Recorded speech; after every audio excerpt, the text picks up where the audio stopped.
हम सभी धरती पर अपने जीवन की शुरुआत एक पैरासाइट के रूप में करते हैं, यानी कि एक जोंक की तरह। हमारी मदर चाहे ना चाहे उसकी हेल्थ अलाउ करती है कि नहीं, फिर भी हम अपनी सभी जरूरतों के लिए अपनी माँ पर निर्भर होते हैं और हमें जो चाहिए होता है बिना पूछे हम अपनी मदर से छीन लेते हैं। इसलिए जब भी हम धरती पर आते हैं, हमारे पहले 9 मंथ्स एक पैरासाइट की तरह निकलते हैं, जिसमें हम अपनी मदर की हेल्थ के ऊपर ध्यान ना करते हुए अपनी ज़रूरतों को पूरा करते हैं। अब इस समय हमारी ज़रूरतें क्या होती हैं? हमें चाहिए होता है ऑक्सीजन और हमें चाहिए होता है खाना, और गर्भ में रहने के लिए हमें एक एयर कंडीशन सेफ जगह तो मिल ही रही होती है। तो हमारी जितनी भी नीड्स हैं उसका सारा भरण पोषण हमारी माँ के गर्भ में हो जाता है। इसके बाद जब हमारा जन्म होता है तो हम आते हैं हेल्पलेस डिपेंडेंट की स्टेज में, यानी कि हम बिल्कुल ही पूरी तरह से अपने पेरेंट्स पे, अपनी मदर पे खास तौर पे डिपेंडेंट होते हैं। ना हम चल सकते हैं, ना हम बोलकर अपनी नीड्स एक्सप्रेस कर सकते हैं। इसलिए हमें एक मैकेनिज्म मिल जाता है रोने का, और उस रोने के माध्यम से हम अपने पेरेंट्स को या अपने केयर गिवर्स को अपनी सभी नीड्स के बारे में बताते हैं। अब इस स्टेज पे हमारी क्या नीड्स होती हैं? हमारी नीड्स होती हैं पोषण की, जो कि हमें मदर दूध के रूप में देती है, ऑक्सीजन की, सांस लेने के लिए आसपास की हवा। इस समय और हमें अपने पेरेंट्स से प्यार की, कडलिंग की, इमोशनल सपोर्ट की जरूरत होती है। हालांकि हम इसको समझ नहीं पाते कि हमें इमोशनल सपोर्ट मिल रही है, पर जैसे ही हम रोते हैं और माँ आकर हमें अपनी गोदी में उठाती है तो हमारी वो इमोशनल सपोर्ट की नीड पूरी हो जाती है। हमारी थर्ड स्टेज होती है सेल्फ हेल्प डिपेंडेंस की। अब ये सेल्फ हेल्प डिपेंडेंट का क्या मतलब हुआ? ये एक बहुत ही लंबी स्टेज होती है जिसमें हम बहुत सारी चीजें अपनी लाइफ में सीखते हैं।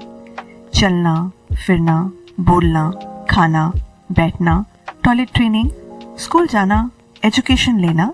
ये स्टेज हमारी टॉडलर स्टेज से लेकर 25 इयर्स की एज तक लगभग चलती है, जिसमें हम यंग एडल्ट्स बनते हैं। तो इस स्टेज में सारी स्टेजेस आती हैं: toddler, pre tin, teenage, young adults. अब मैं इस स्टेज को सेल्फ हेल्प डिपेंडेंट क्यों कहती हूँ?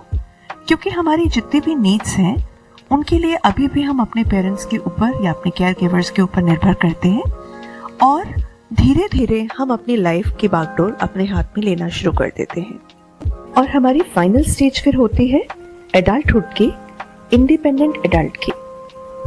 इंडिपेंडेंट वो है जो अपनी सभी नीड्स के लिए खुद पर डिपेंड करता है।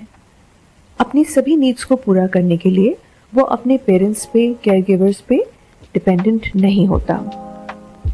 और एडल्ट होने का मतलब है कि वो अपने सभी डिसीजंस की खुद से रिस्पॉन्सिबिलिटी लेता है। पेरेंटहुड में हम अपने बच्चों को फंक्शनल इंडिपेंडेंट एडल्ट्स बनाने की कोशिश करते हैं। ये एक स्पिरिचुअल प्रोजेक्ट है जो लगभग 25 से 26 साल के लिए लास्ट करता है, और इसमें हमारी कोशिश होती है कि हम अपने बच्चों को आत्मनिर्भर यानी कि इंडिपेंडेंट बनाएं।